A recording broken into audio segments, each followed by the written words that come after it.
তোফাজ্জল ভাই বরগুনা পাথরঘাটা অঞ্চলের একজন মেধাবী তরুণ ছিলেন।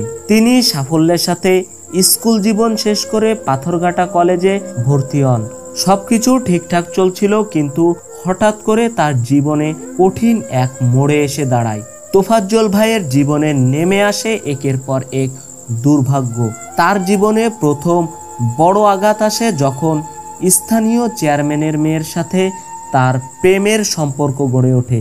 এই সম্পর্ক তার কপালে সয় না, কারণ মেয়েটির পরিবার অন্যত্র বিয়ে দিয়ে দেয় তাকে। প্রেমে পরাজিত তোফাজ্জল এই ধাক্কা ঠিকমতো সামলাতে পারেননি।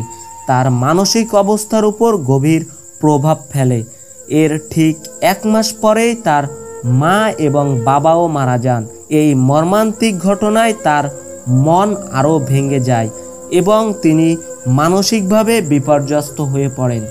বড় ভাই, যিনি একজন পুলিশের এসআই ছিলেন, তোফাজ্জল ভাইকে বাঁচানোর চেষ্টা করেন এবং তাকে চিকিৎসা করান, কিন্তু মনের গভীর ক্ষতগুলো সহজে নিরাময় হয়নি।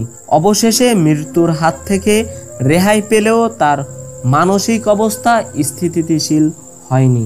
এদিকে তোফাজ্জল আবারও পড়াশোনা শুরু করেন বরগুনা ডিগ্রি কলেজে এবং পরবর্তীতে অনার্সে ভর্তি হন, কিন্তু ভাগ্য তার পিছু ছাড়েনি।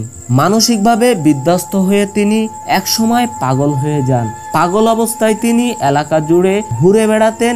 স্কুল, বাজার, রাস্তাঘাটে তাকে প্রায় দেখা যেত। কেউ তার খোঁজ রাখত না, তার অবস্থাও বোঝার চেষ্টা করত না। হয়তো ক্ষুধার্ত হয়ে তিনি কোনো এক সময় মানুষের সাহায্য চাইতে এসেছিলেন, কিন্তু দুর্ভাগ্যক্রমে তাকে চোর হিসেবে আখ্যায়িত করা হয়। তার প্রতি মানুষের অবজ্ঞা এবং অপমানের সীমানা ছাড়িয়ে যায়। তখন তাকে শাস্তি হিসেবে মারধর করে, ফলে তার মৃত্যু হয়।